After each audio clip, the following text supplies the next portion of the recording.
La oración de Jesús en Juan 17 demuestra el gran deseo de Jesús de que sus seguidores representen con precisión la naturaleza y el carácter de Dios en el mundo que los rodea. La unidad de propósito entre el Padre y el Hijo significa que la unidad cristiana es indispensable para este objetivo. Hoy profundizaremos más sobre este tema, así que toma tu Biblia y mantente en sintonía.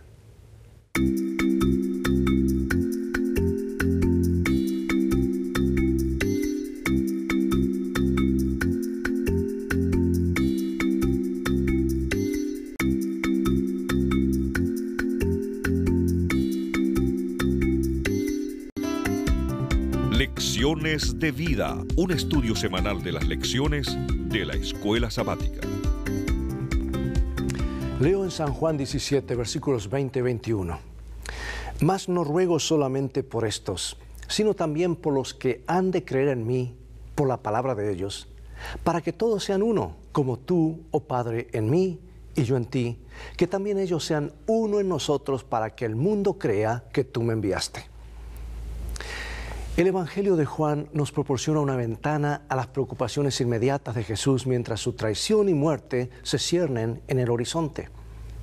En 5 capítulos cruciales recibimos las últimas palabras de instrucción de Jesús, que culminan con lo que a veces se ha llamado su oración sacerdotal.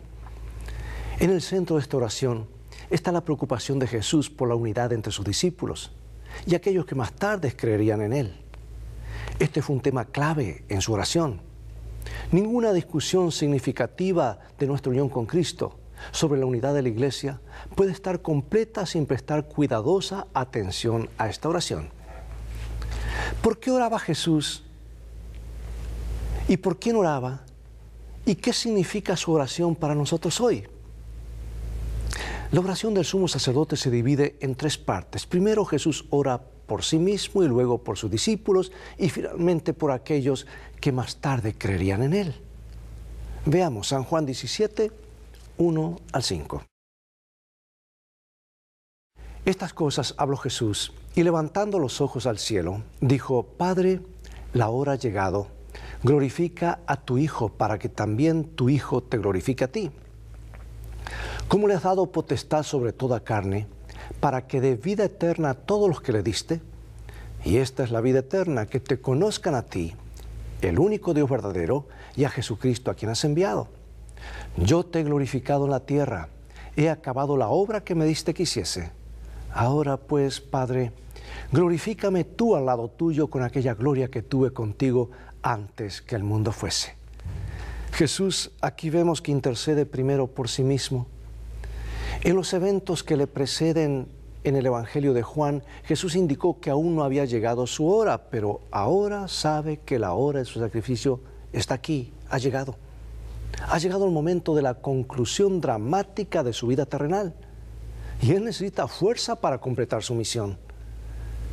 Es un tiempo para orar. Jesús glorificará a su Padre al hacer su voluntad, incluso si eso significa que debe soportar la cruz. Su aceptación de la cruz no es un tipo de fatalismo. De hecho, es más bien la manera en que ejerce la autoridad que el Padre le ha dado. No murió como mártir, sino que glorificó voluntariamente a su Padre al cumplir la razón de su encarnación, su muerte sacrificial en la cruz por los pecados del mundo. O sea que lo primero y más importante, Jesús nos dice que la vida eterna consiste en nuestro conocimiento personal de Dios. Esto no es salvación por obras o por el conocimiento, sino que es más bien la experiencia de conocer al Señor a partir de lo que Jesús ha hecho por nosotros en la cruz. Este conocimiento está mediado a través de una relación personal con el Padre. Nuestra tendencia humana es limitar el conocimiento a hechos y detalles, pero aquí Jesús apunta a algo más profundo y más satisfactorio, una relación personal con Dios. El primer advenimiento de Jesús también cumplió con el propósito de guiar a la humanidad en la búsqueda de un conocimiento más significativo y salvífico de Dios y la unidad entre aquellos a los que tal conocimiento guiará. Pregunto, ¿cuál es la diferencia entre conocer a Dios y conocer a Dios personalmente? ¿Qué experiencia has tenido que te hayan ayudado a conocer a Dios? Porque allí está la vida eterna. Veamos ahora la oración de Jesús por sus discípulos, la segunda parte. San Juan 17, 9 al 19. Yo ruego por ellos. No ruego por el mundo, sino por los que me diste, porque tuyos son. Y todo lo mío es tuyo y todo lo tuyo es mío. Y he sido glorificado en ellos. Y ya no estoy en el mundo, mas estos están en el mundo y yo voy a ti. Padre Santo, a los que me has dado, guárdalos en tu nombre para que sean uno así como nosotros. Cuando estaba con ellos en el mundo, yo los guardaba en tu nombre. A los que me diste, yo los guardé, y ninguno de ellos se perdió, sino el hijo de perdición, para que la Escritura se cumpliese. Pero ahora voy a ti, y hablo esto en el mundo, para que tengan mi gozo cumplido en sí mismos. Yo les he dado tu palabra, y el mundo los aborreció, porque no son del mundo, como tampoco yo soy del mundo. No ruego que los quites del mundo, sino que los guardes del mal. No son del mundo, como tampoco yo soy del mundo. Santifícalos en tu verdad. Tu palabra es verdad. Como tú me enviaste al mundo, así yo los he enviado al mundo, y por ellos yo me santifico a mí mismo, para que también ellos sean santificados en la verdad. Y a continuación, Jesús ora por sus discípulos, quienes corren el grave peligro de perder su fe en Él en los días venideros, cuando Él, Jesús, ya no estará con ellos en la carne. Por lo tanto, Él los deja al cuidado de su Padre. La oración de Jesús es para protegerlos en el mundo. Qué hermoso como la oración cubre a las personas. ¿Estás cubriendo a las demás personas en oración? Como tal, Jesús no ora por el mundo porque Él sabe que es intrínsecamente lo opuesto a la voluntad del Padre. Pero debido a que el mundo es el lugar donde los discípulos le servirán, Jesús ora para que en el mundo puedan ser guardados del mal. Jesús está preocupado por el mundo. De hecho, Él es el Salvador de este mundo.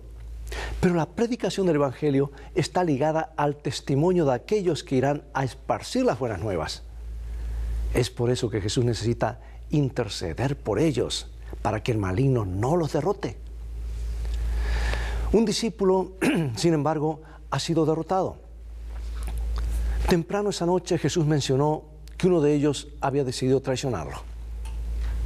Aunque Jesús se refiere al hecho de que las Escrituras habían predicho la traición de Judas, Judas no fue la víctima del destino. Durante la última cena Jesús le suplicó en un gesto de amor y de amistad y de compasión.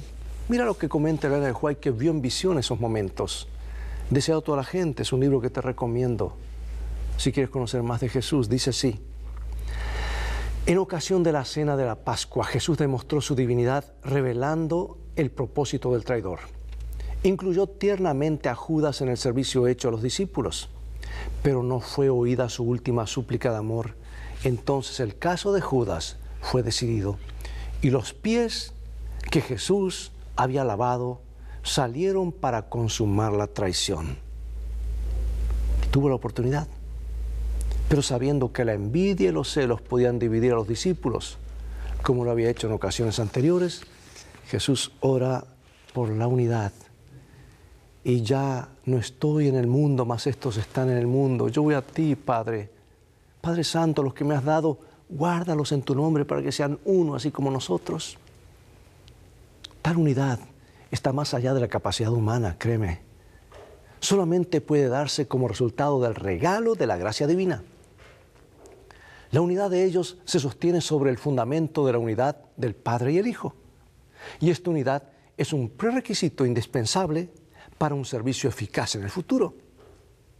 Su santificación o consagración en la verdad también es indispensable para el servicio. El trabajo de la gracia de Dios en los corazones de los discípulos los transformará. Pero si darán testimonio de la verdad de Dios, ellos mismos deben ser transformados por esa verdad. Por eso, ¿qué significa no ser del mundo? ¿Qué hay en nosotros, en nuestras vidas, y cómo vivimos que nos hace no ser del mundo? Después que Jesús oró por los discípulos, amplió su oración para incluir a los que creen en mí por su palabra. ¿Cuál fue el mayor deseo de Jesús para aquellos que más tarde creerían en el mensaje del Evangelio? ¿Por qué es tan importante que esta oración se cumpla? Versículos 20 al 26 de San Juan 17. Mas no ruego solamente por estos, sino también por los que han de creer en mí por la palabra de ellos, para que todos sean uno, como tú, oh Padre, en mí y yo en ti, que también ellos sean uno en nosotros, para que el mundo crea que tú me enviaste. La gloria que me diste, yo les he dado, para que sean uno, así como nosotros somos uno. Yo en ellos y tú en mí, para que sean perfectos en unidad, para que el mundo conozca que tú me enviaste y que los has amado a ellos como también me has amado a mí. Padre, aquellos que me has dado, quiero que donde yo estoy también ellos estén conmigo, para que vean mi gloria que me has dado. Porque me has amado desde antes de la fundación del mundo. Padre justo, el mundo no te ha conocido, pero yo te he conocido, y estos han conocido que tú me enviaste. Y les he dado a conocer tu nombre, y lo daré a conocer aún, para que el amor con que me has amado esté en ellos y yo en ellos. Así como el Padre y el Hijo son uno, Jesús oró para que los futuros creyentes también fueran uno. En algunos lugares del Evangelio de Juan, Jesús se refirió a la unidad del Padre y del Hijo.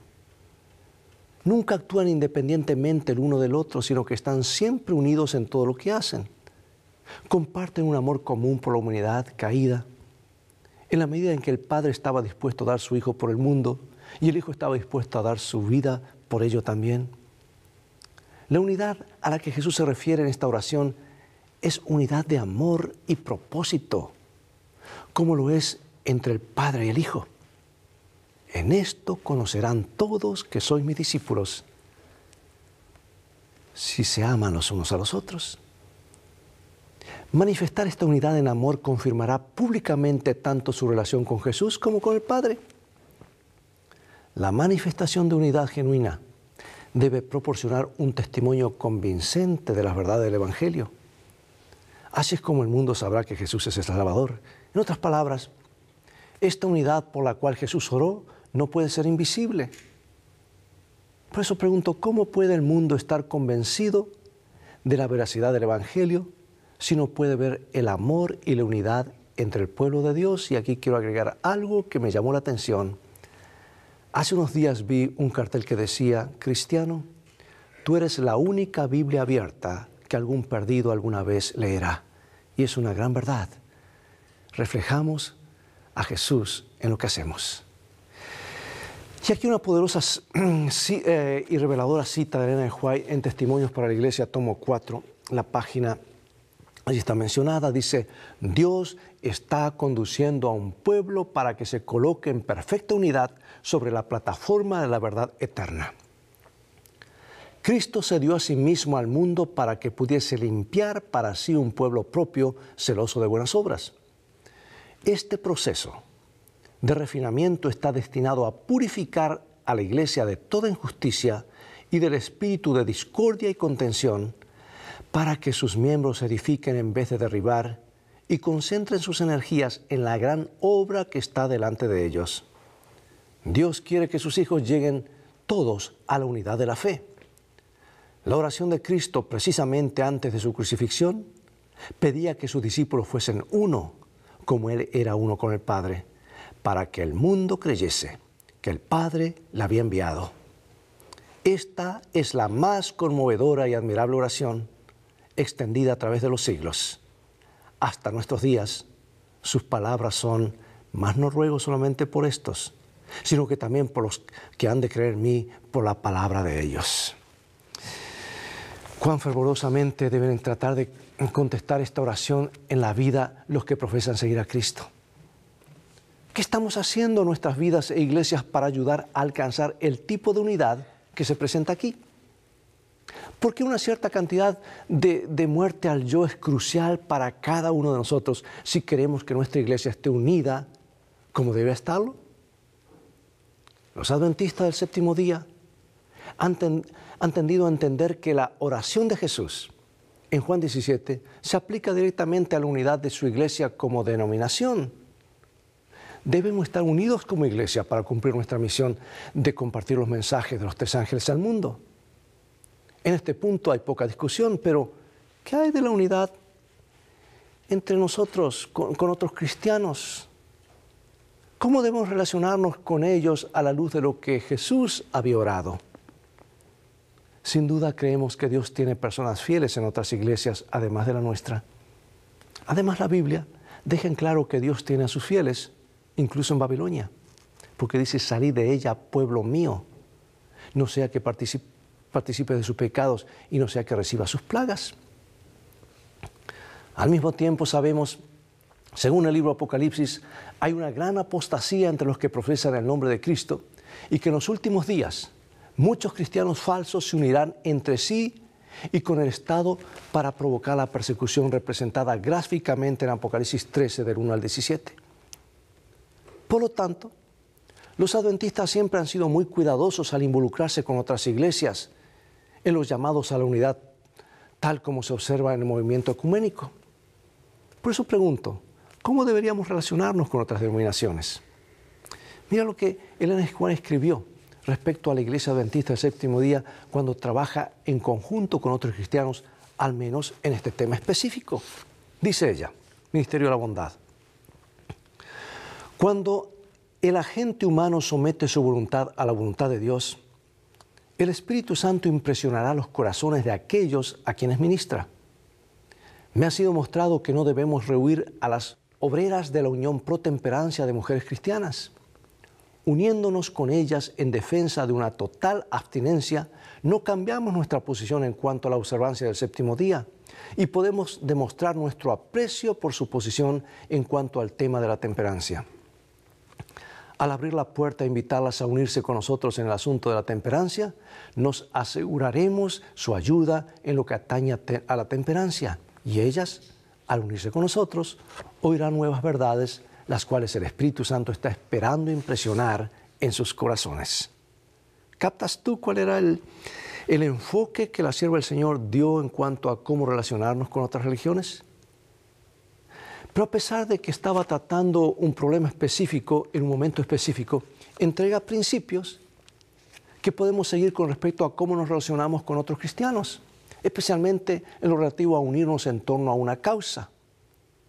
Primero, podemos trabajar con ellos en intereses sociales comunes. Segundo, si nos unimos a ellos, debemos hacerlo de una manera que no comprometa nuestras creencias o prácticas. Y en tercer lugar, podemos y debemos usar esta unidad para compartir con los demás las preciosas verdades con las que hemos sido bendecidos. Tenemos, en otras palabras, que salir un poquito de la burbuja en la cual estamos. Necesitamos proyectarnos hacia los demás, ser la sal de la tierra, como Jesús espera que seamos. En San Juan capítulo 17:3, Jesús dijo que la vida eterna es conocer a Dios. Y pregunto, ¿qué significa conocer a Dios? ¿Cómo demostramos el conocimiento que tenemos de Dios en nuestras vidas? 1 San Juan capítulo 2, versículo 3. Y en esto sabemos que nosotros le conocemos, que nosotros, si guardamos sus mandamientos, el que dice yo le conozco y no guarda sus mandamientos, el tal es mentiroso y la verdad no está en él. Pero el que guarda su palabra, en este verdaderamente el amor de Dios se ha perfeccionado. Por esto sabemos que estamos en él. El que dice que permanece en él debe andar como él anduvo. Generalmente, si bien las personas en la sociedad de hoy desean llamarse ciudadanos respetuosos de la ley, estas mismas personas a menudo minimizarán la obligación bíblica de guardar los mandamientos de Dios. Y eso es algo para mí incomprensible. ¿Será que la ley de los hombres es superior a la ley de Dios? Pero atentan en cambiar la ley de Dios, pero no la ley de los hombres, nadie se atrevería. Algunos incluso argumentan que la gracia de Dios elimina los mandamientos de Dios. Pero esa no es la enseñanza bíblica, amigos. Guardar los mandamientos no es un requisito para conocer a Dios, sino una señal de que conocemos a Dios, conocemos a Jesús y lo amamos. Si me amáis, guardad mis mandamientos. El amor va primero. Por lo tanto, el conocimiento de Dios no es solo un conocimiento teórico, sino que conduce a la acción. Jesús mismo enfatizó: si me amáis, guardad mis mandamientos, como mencioné. El que tiene mis mandamientos y los guarda, ese es el que me ama. En esto conocemos que amamos a los hijos de Dios cuando amamos a Dios y guardamos sus mandamientos. Pues este es el amor de Dios, que guardemos sus mandamientos, y sus mandamientos no son gravosos. ¿Qué nuevo mandamiento dio Jesús a sus discípulos? ¿Y cómo se relaciona esto con la idea de unidad entre los seguidores de Jesús? Vamos a San Juan, capítulo 13, 34 y 35. Un mandamiento nuevo os doy, que os améis unos a otros, como yo os he amado, que también os améis unos a otros. En esto conocerán todos que sois mis discípulos, si tuviereis amor los unos con los otros. El mandamiento de amar al prójimo no era nuevo en sí mismo, se puede encontrar en las instrucciones que Dios le dio a Moisés.